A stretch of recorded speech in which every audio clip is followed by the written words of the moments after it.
Good morning, everyone. My name is Justin Evans, along with Michael DeFrancisco, and welcome back to another episode of Bears Talk Today. Obviously, another L. This is day 145 of asking Matt Eburflus to be fired, and it still hasn't happened yet. So I was hoping to win for my birthday tomorrow, but guess not. But they won on my birthday. I mean, I guess they can't win on both of our birthdays. Yeah, they won on my birthday, so it works out well enough. But 29-9. Probably the worst game of the year. Yeah. I mean, the Texans game was up there. This game felt worse, though, in my opinion. Mm-hmm. It felt like the season is close to being over. Yeah. It felt like the guys quit on Matt Eburflus. Mm-hmm. It felt like he had no control of his team. This was a rough one for the Bears. Matt Eburflus now owns a career winning percentage of .333 as a head coach. He is 3-18 as a road opponent, or when he has to go on the road, excuse me. And I saw this today. The three opponents he's beaten on the road, the quarterbacks were Bailey Zappi, Sam Howell, and Josh Dobbs. Wow. Extreme talent right there. Yeah, that's not going to get done in the National Football League. And I just wanted to – we're going to spend a lot of time talking about Matt Eburflus today because he is a large topic of conversation. But I'm going to sprinkle in some Matt wisdom throughout the time of this episode. But I want to ask you something, Justin. Yeah. Do you ever recall hearing about the 1976 Tampa Bay Buccaneers, who went 0-26 throughout two seasons? They are considered by all to be the worst team in the history of the NFL. That team was coached by John McKay, who owns a career .335 winning percentage. Wow. So our coach is worse than the coach who went 0-26 with the expansion Buccaneers. Oh, gosh. So, you can point to a lot of the problems with the Bears. The offensive line was not good. Caleb didn't play a particularly good game. The defense got ran over yesterday, which we'll talk about. But at the end of the day, Matt Eburflus is the problem. Yeah. We're 3 years into this Matt Eburflus experiment. He has shown very little, if anything at all. He's got, he's won half as many games as he's lost. Matt Eburflus is the problem. And until the Bears move on from Matt Eburflus, they are not going to be a competent team in the NFL. In order to be competent, you have to have two things. You have to have good quarterback play and you have to have a good coach. The Bears probably have their quarterback, but they definitely don't have their coach. Yeah. And that was something that I think was the clear takeaway from this game, is that Matt Eburflus needs to be gone yesterday. Yeah, and I agree. I think he definitely needs to be gone. It just hasn't been working, and I saw another. Oh yeah, we haven't gotten one on the road at all this year. And that brings up another great stat, Justin, if you don't mind. Go ahead.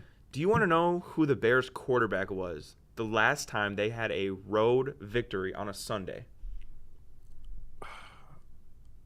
Maybe Trubisky or Fields?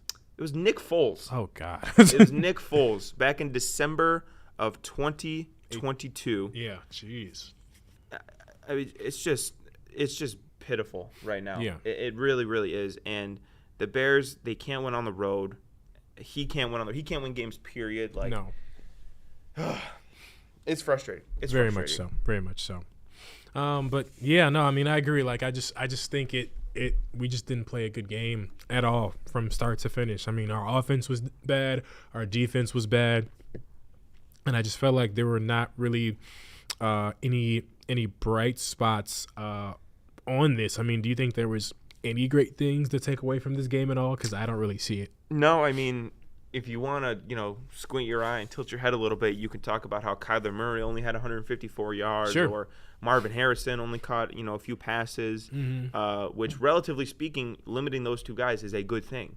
The problem, however, is that the Bears got ran over this week. They did. James Conner, Mercado ran all over the Bears. Mercado, the Cardinals running back. They just ran all over him. And, the play at the end of the first half, when he ran about 56 yards with sub 30 seconds left.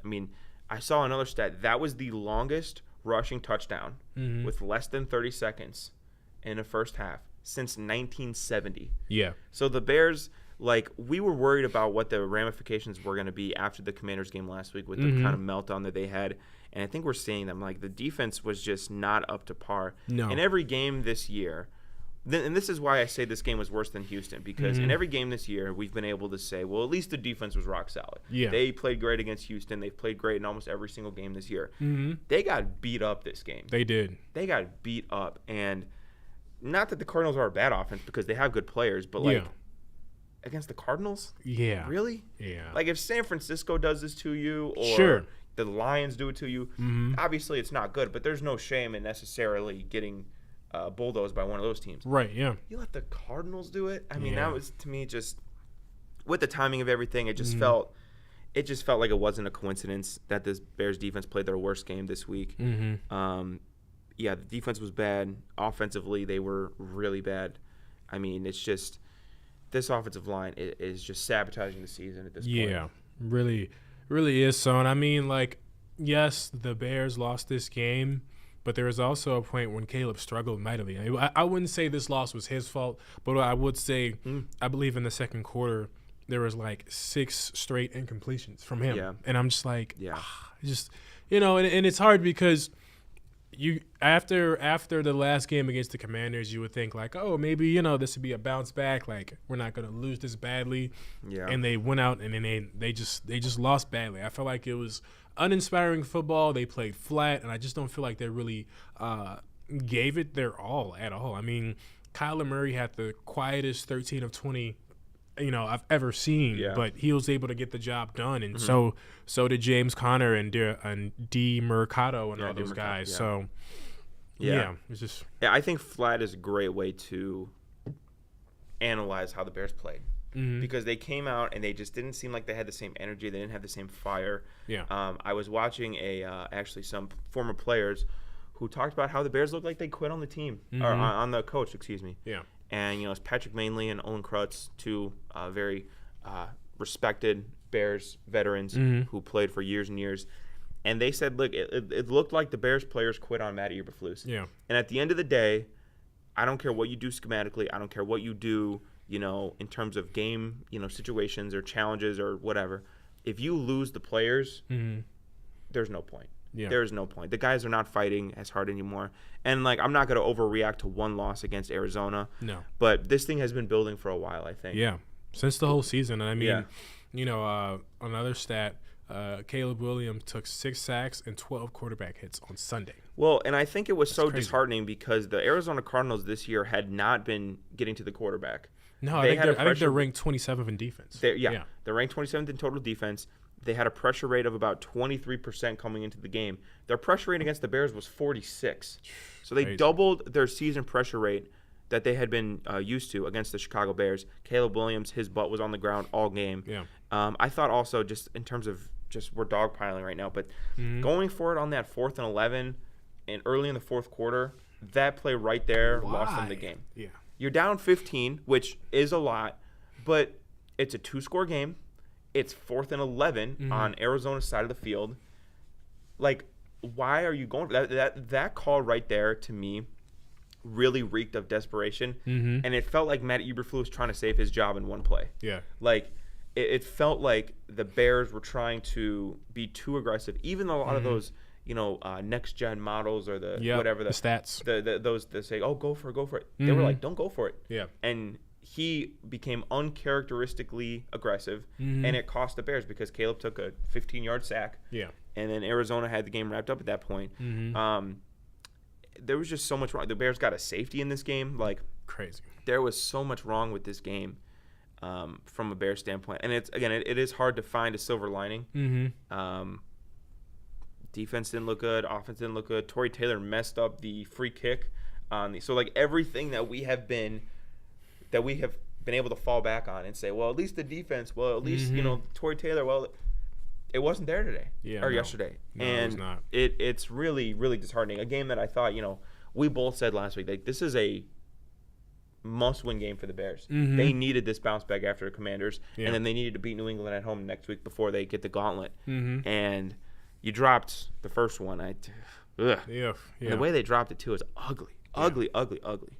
Very disappointing. And it's weird enough because, like, when you see a coach like Matt Eburflus and then you see a Arizona Cardinals coach Jonathan Gannon, he was right under the coaching tree. Yeah. So it's just like it's so humbling, but also annoying because you're like, they used to work together, and it's like seeing like your best friend work at another job, and then like let's say he gets a higher paying job, and then like just trashes you in the end. It's just like, man. And it's funny too because I don't think Arizona's particularly talented. I think the Bears roster-wise have a better roster. Yeah, we do. We just played badly. Jonathan Gannon, he was the defensive coordinator of Philly, and he kind of didn't have his best day against Patrick Mahomes, which he'll be forgiven for that, I'm sure, because it's Mahomes. But his time in Arizona has been weird. But one thing you could say is they fight hard. Like, they play well for their coach. Yeah. Like, they hustle and they fight it out. And you got that sense with the Cardinals yesterday. You didn't with the Bears. And I think that's the main difference is that Jonathan Gannon has galvanized the players, and he's got them to kind of buy in. There was a lot of talk in years past about Kyler Murray. He plays Call of Duty all day, and he's not locked in. And Kyler Murray's been a professional. He's been more mature. So Jonathan Gannon, he's done a good job of getting this team together, and Eburflus has not. And it shows. He had a much better team, and he got his butt waxed. Yesterday. It was quite embarrassing.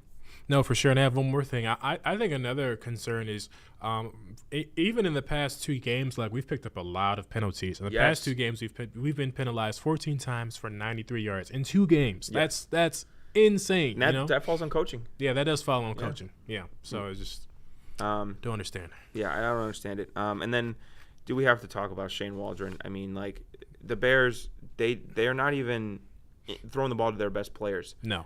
DJ Moore, if I'm going to look right here, DJ Moore had 33 yards. Cole Kmet and I had the same amount of yards, actually, yesterday. Both had 0. 0, right. Gerald Everett, he had 1 catch. Roma Dunze had, in my opinion, the quietest 100-yard day I've ever seen in my life. Seriously, yeah. Like, I checked the stats at the end of the game, and I was like, he had 100 yards? Yeah, it felt like you he wouldn't had have known. 40, Yeah.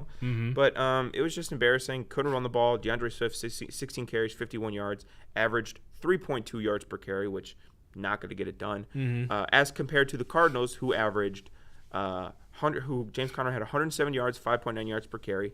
Amari DeMercado had 4 carries, 59 yards. Obviously, the bulk of that is from that last play at the end of the first half. 14.8 yards. Trey Benson, their tight end, had carries, which, by the way, they got to be the only team in the league that gives carries to their tight end. So shout out them. He had 4.6 yards per carry and a touchdown. Like, they just got outclassed in every phase of the game. Special teams, defense, offense, coaching.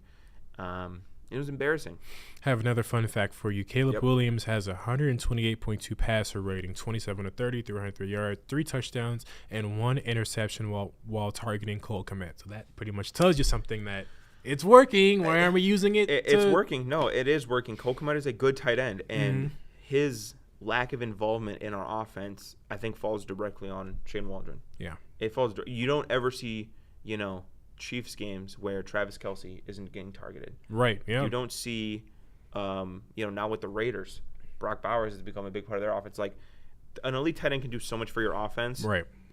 And the Bears have, I would say he's borderline top 5 tight end in the NFL. Yeah. And he just disappears for entire games. I mean, he's like Houdini. He just, poof, he's gone.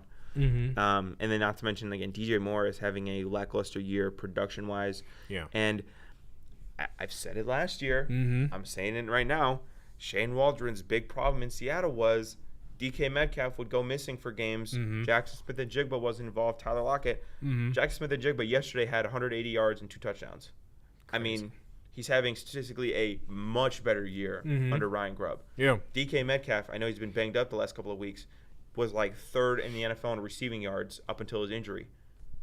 Like, this is when you have good players, you should give them opportunities. Yeah. The Bears, I mean, we're seeing a clear, I think, down tick in production for sure, from Shane Waldron. Also, shout out Luke Getsy. He got fired this morning. So yeah, there we go. So the Bears went back-to-back years hiring the worst offensive coordinators imaginable, which is awesome. Meanwhile, Cliff Kingsbury is killing it in Washington. All right. Let's transition. Yeah, because let's I'm do sick it. of talking about the Bears. I'm sick of talking about Matt Eburflus. I can't do it anymore. Let's talk about some of our questions for this week. Now, there's a lot of questions surrounding the Bears right now because they're in a precarious spot. You saw it kind of after the Jacksonville game. They were going to have an opportunity to really get some wins stacked up, really give themselves a good chance to get into the playoffs. If they would have beat Washington, you felt good about Arizona and New England. They would have gone in, and been 7-1 or 7-2, something like that. So you felt good about that, but now you don't anymore. So I'm going to ask you, will the Bears bounce back this season? Will they be able to collect themselves, play the way that they can play at their best, and be able to make the playoffs? I'm going to say no. And the reason why I say no is because we keep doing the same things over and over again. I think you said it in a previous episode. You keep doing the same things over and over again. That's you, and no changes. Like, that's insanity. Yeah, and I think insane. what we're doing is insanity. And this is not like this is the first game of the season where we have played poorly and we've had bad coaching plays and multiple penalties and leaving a quarterback in the last 2 minutes of the game. But that's another thing we'll talk about. Yeah, we'll talk about that soon. But I just don't think so. I think in order for us to be better, we need to clean house. And yesterday I was talking to my uncle, and he made a very great point. The Bears are not going to fire a coach midseason, so we're going to have to just kind of thug this out and wait till the end of. No, seriously, and it's so sad because I'm like, if I'm Ryan Poles, I'm firing him today. Tomorrow, whenever, right now at what time is it? At 10:52 a.m. 10:52 Central Time. Central Time. I'm firing him right now. But they're not going to do that because the Bears are too loyal and they want to stay loyal to their coach. But then it's like, well, what if we would have switched coaches or hired somebody else and maybe we could have made a playoff push? We're still, what are we in, week 9, week 10? So, we're still not out of it, but it's starting to get up there to feel like we're not going to be able to make the playoffs. So to answer your question, Mike, I don't think we will just because of our coaching. I'm not really confident to believe that our coaching will change from here on out. Yeah, I agree. I also want to address one of the comments talked about Geno is leading the NFL in passing. Part of that is because Seattle can't really run the ball, but I will say part of that is because Ryan Grubb has unlocked the offense. Yeah. And, like I've talked about, Shane Waldron has not done that, and that's been clear. Look at Seattle's uptick in production from last year with their skill group guys, and look at the Bears' downtick. The direct correlation is Shane Waldron. Yes. So I don't think that's a coincidence there. But no, to your point, talking about the coaching, I don't think it's going to change because we're at the end of the day, Matt Eburflus is going to be our head coach for the rest of this year. Yeah. Unless we lose 55-0 to New England next week. Yeah. I don't think that there's any shot that Matt Eburflus doesn't at least make it to the end of the year, which to me is upsetting. But at the same time, say we did fire Matt Eburflus, who would be our interim head coach? Shane Waldron? No. Heck no. Would we have the defensive coordinator? Would we have, what would we do? What's the plan if we fire Eburflus? Right. So I think the season is lost no matter what. Yeah. But I think getting Eburflus to the end of the year, I think is, I guess, the best option because I don't understand. I think the second the offseason starts, you fire him and you start your coaching search. Yeah, you have to. But you're right. I think with the coaching staff that we have, I think the players can figure it out. I don't have any doubt in the players, but Matt Eburflus and Shane Waldron and this coaching staff, I don't think have the ability to really turn it around. No, clean house. So my next question for you is, was it smart to leave Caleb in the game in the fourth quarter? And obviously, do you think he'll be good to go against New England? So I can't speak on if he's good to go in New England because I haven't seen what the injury designation is. Yeah. So that, I guess, is I'm going to hold off answering. But in terms of leaving in the game, I thought it was one of the dumbest things that the Bears could have possibly done. Truthfully, one of the stupidest things they could have done. Number one, Caleb Williams is the future of this franchise. He is the franchise. We will go as far as he takes us. Yeah. To jeopardize him in any capacity in a game where you're down by 20 points with a minute, minute and a half left. Yeah. When the Cardinals had already put in Clayton Tune, their backup. Complete coaching malpractice. To have him throwing the ball and against that pass rush, which had eaten up the offensive line all day, that right there was a fireable offense. Because, again, it goes back to what I said about the 4th and 11 at the beginning of the fourth quarter. Yeah. It reeked of desperation. It reeked of Matt Eburflus wanting to keep his job at any cost. Mm-hmm. Even if there was a 2% chance, wanted to keep Caleb Williams in that game so that the Bears would shave off a little bit of his embarrassment, because the embarrassment falls on his shoulders, as it should. Yeah. So if there's any chance that the Bears could have made this a tighter game, God forbid, even won the game, with a miracle. Yeah. He was going to take it. He did not put the team first. He put Matt Eburflus first. Yep. And that's another reason why he just cannot be your coach going forward. No. Because in a crisis situation, he chose his job over the health and safety of the Chicago Bears going forward. Yeah. Now, I understand the argument that it's football. Things are going to happen regardless. Mm-hmm. But the risk-reward in that situation is so out of balance that it's not worth playing Caleb Williams at all. Again, the Cardinals took out Kyler Murray. Yeah. Their guy that their number one overall pick, Heisman winner, that was coached under Lincoln Riley, right? Yeah. The Bears should have done the same thing. I thought it was stupid. It was selfish. It was desperate. I like. There's nothing else you could say there, because Caleb took that hit. He kind of, fell awkwardly. I think it was the last play of the game.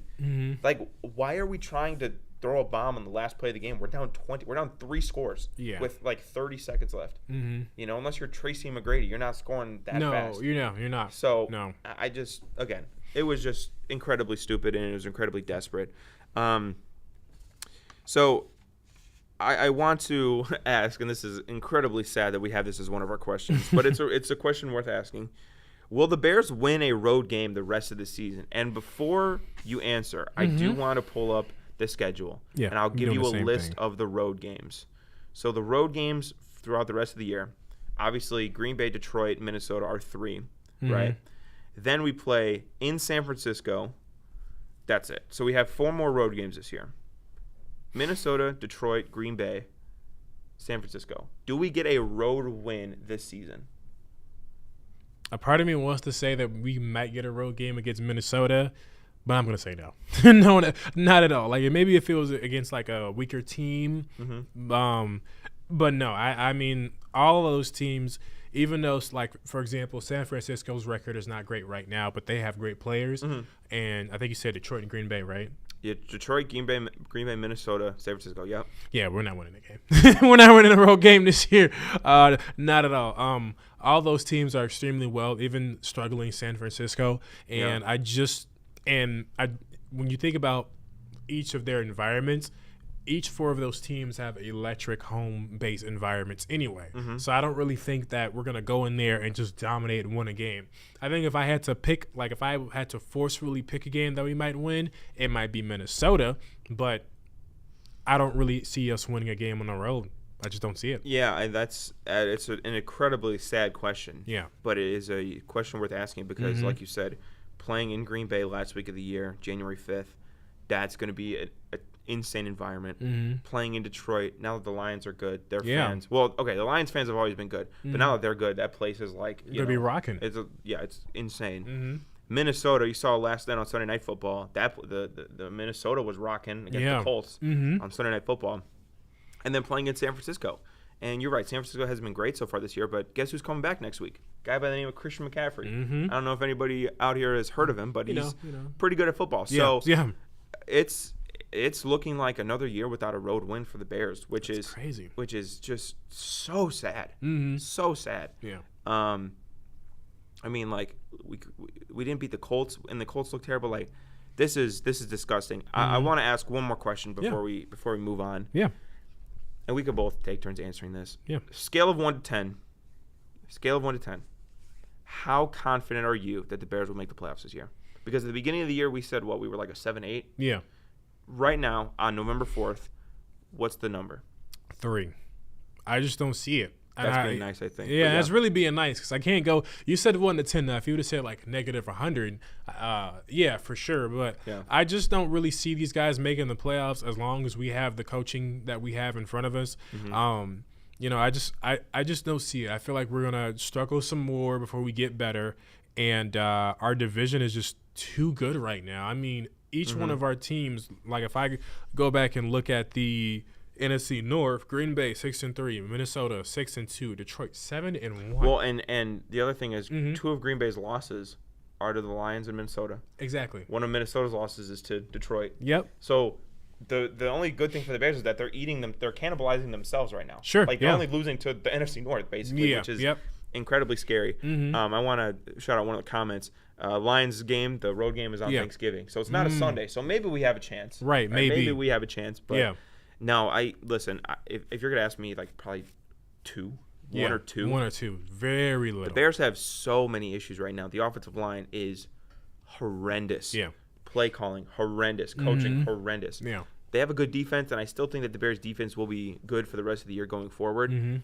But like you have. And this is a relevant term because we're about to elect a new president. Right. Are you familiar with the term lame duck? No, I'm not. Lame duck is when you hold the job, but you know you're getting fired. So like Joe Biden, right? Yeah. In a week when we elect the next president, he's going to be the president for the next couple of months until a new person takes over in January. Sure, yeah. Those 2 months that he is being replaced, he's called a lame duck. Wow. Right now, Matt Eburflus is a lame duck coach. Yeah. He has to know he's getting fired at the end of the year. He has to. There is no barring a complete historic turnaround to the season, he will not be the Bears coach next year. Yeah, no. And I can't even imagine what that's going to do to the mentality of the team, to the overall fight of the team, to everything like that. Because he is a lame duck right now. He is going to be replaced come January. For sure. Yeah. All right, yeah. Ladies and gentlemen, I don't know why I put my sheet. It's all in one sheet. Let's talk about the New England Patriots. And before we talk about the game, me and Justin wanted to introduce a little something to make the show a little spicier, make it a little more fun. You saw a couple weeks ago I had to pay my nails because Caleb Williams threw 4 touchdowns, and you guys seem to love that. I didn't love it so much, but you guys loved it, which is great. But we wanted to introduce a little something. So we're going to try on a near weekly basis to introduce a bet between the two of us. Yeah. And this week we're going to talk about the Patriots. Justin, do you want to talk about what the loser of the bet this week has to do? So the loser of the bet has to bring their mom on the show. Oh, gosh. And, that'll be a fun one. But, that's the bet. And also, as well, if you guys have any bets that you think we should try, leave in the comments. Please put it on our socials. But, yeah, we're going to just try to, as dark as this Bear season has been, we're going to try to make some fun out of it. So here's the criteria of the bet. And I gave Justin home field advantage for this one, so he's got his pick first. Before we went on the show, I checked the Vegas line for the Bears. They're favored by 6.5 points, which for those of you out there who doesn't know what that means the Bears, in order to cover, have to win the game by 7 points or more. And if the Patriots cover, that means they either win outright or they lose by 6 or less points, right? So the Bears have to win by 7 or more in order for this bet to cash. So, Justin, I'll give you the first pick. This is our bet. Do the Bears cover against the New England Patriots? I'm not a betting man, but I'm going all in, baby, all in. All right. So you're taking Bears. You're taking Bears minus 6.5. Oh, he's thinking about it. Remember, this is to decide if your mom or my mom is on the show next week. Keep that in mind. Do you have faith in the Bears? You play college football, right? Yeah. The CFB 25. Yeah. Send the house. Send the house. Send the house. Send the house. Let's do it. Let's go. All right. Justin, his pick is locked in. 6.5. Golly, you're a brave man for going a touchdown favorite. But locked in. There's no changing now. Yeah, no changing now. So, I think that the 6.5 line is probably fair. Yeah. The Patriots, if it was anything larger, I would definitely say no. But yeah, because that's. I mean, you can win with 7. If it was 7.5, maybe think about it. Yeah. And if the line changes throughout the week, we'll keep it at 6.5. I'm not gonna subject him to any line changes. Right. But you're taking the Bears minus 6.5. Let's talk about the Patriots. Patriots are one of the worst teams in the NFL. I think that is pretty clear. Yeah. Talent-wise, they're pretty void of a lot of things. Although Drake May has injected some life into this team. Yeah. Ramondre Stevenson's a good, not great running back, and their defense is bottom third.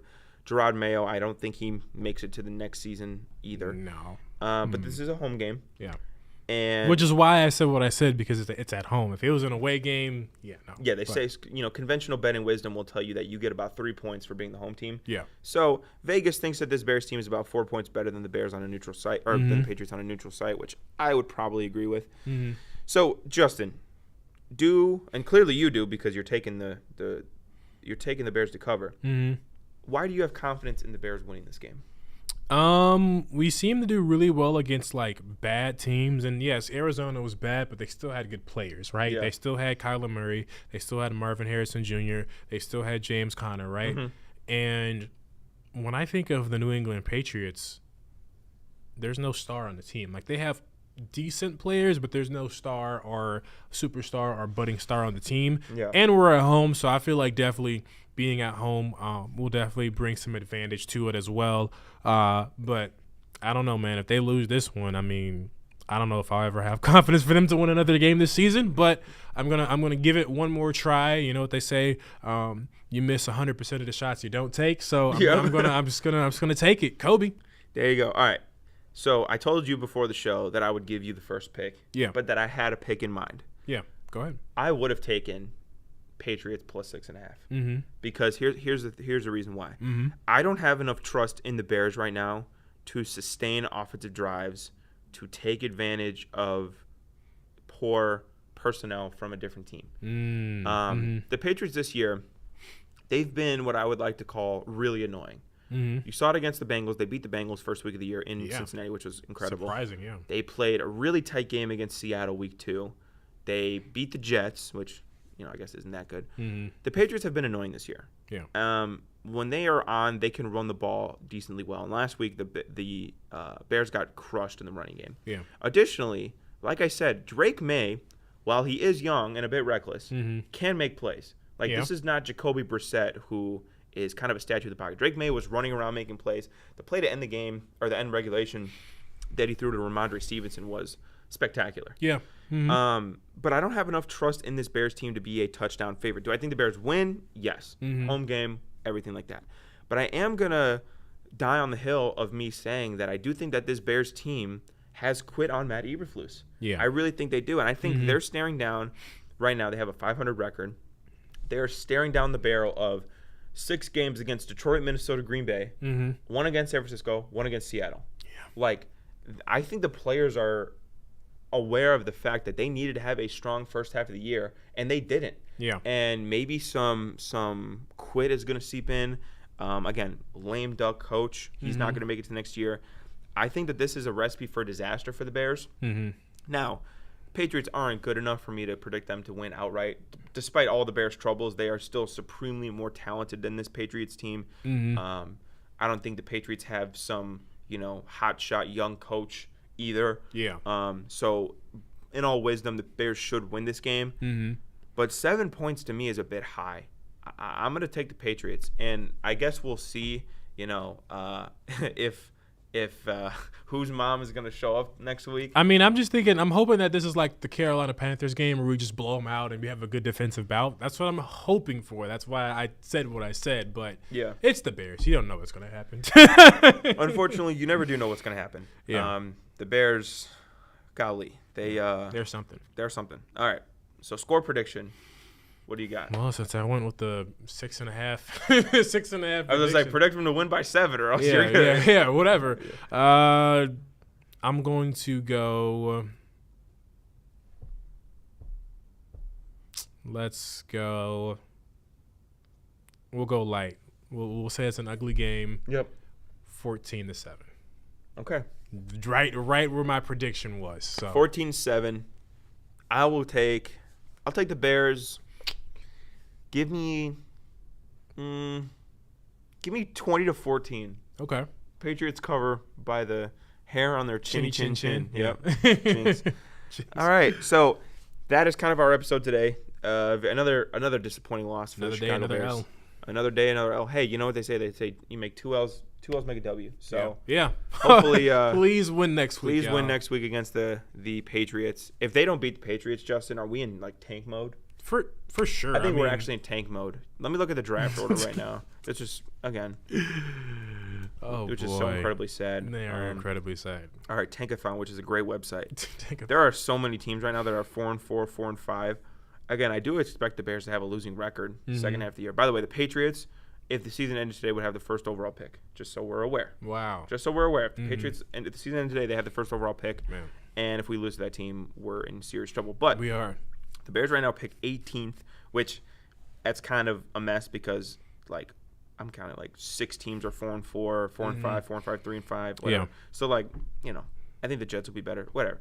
But yeah, are we in like tank mode if we lose this game? We might as well be because we're not the next like 6 or 7 games are all against Super Bowl contenders potentially and playoff contenders. Yeah, we're not winning anything. So we might as well I think if they lose to New England, their confidence will be in the basement. In the basement for sure. Like they won't have any. Again, Eburflus definitely getting fired then. Right. Yeah. The defense. I mean, I just this loss. I mean, I think Arizona. I think the Arizona loss. Let me back up. I think the Commanders' loss, like, how do I want to say this? I think the Commanders' loss took a baseball bat and hit him in the leg. Yeah. And I think the Cardinals' loss crippled them. Yeah, for sure. They could have recovered from the Commanders thing. Yeah. But it was a big blow. Mm-hmm. The Cardinals game, their Bears are crippled. Like that season is done. They're done. So yeah, sorry to be so negative, man. This sucks. I wish we had a. My mom said something yesterday I thought was so sad. What? She's like, I just want the Bears to be good. And it's such a simple phrase, but it's it's so real. Like, I was like, that's the realest thing you've ever said, Mom. Mm-hmm. But yeah, sorry to be so negative this week. It's just the Bears, they just do it to me. By the way, I cut my hair because the Bears stress me out so much. So you guys missed the long hair, but I know that does it for me, Justin. No, yeah. Thank you guys so much for watching. If you have any suggestions or any more punishments or things that we should do bets-wise, please let us know in the comments or let us know on our socials. Like I said, we thank you guys for watching. I mean, we have 4 people watching right now, and that's, hey, I'll take that over 0. Yeah. But, yeah, if you guys want to follow, all of our socials are under Bears Talk Today on Twitter, X, whatever, Instagram, and TikTok as well. Oh, we have one more comment. Matt Eburflus was asked whether the Bears will change offensive play callers. He said, no, we're looking to find answers, and that's where it's at. Matt Eburflus! The answer is Matt Eburflus standing in the unemployment line. That's the answer. What's the meme of the Jets player when he's like opening the door and he can't get in? Jamal. Like, Jamal. They must have cut me. Yeah, they did cut you, buddy. Yeah. He did cut you. So. Thank you guys so much. We appreciate you guys watching and supporting us. And until next time.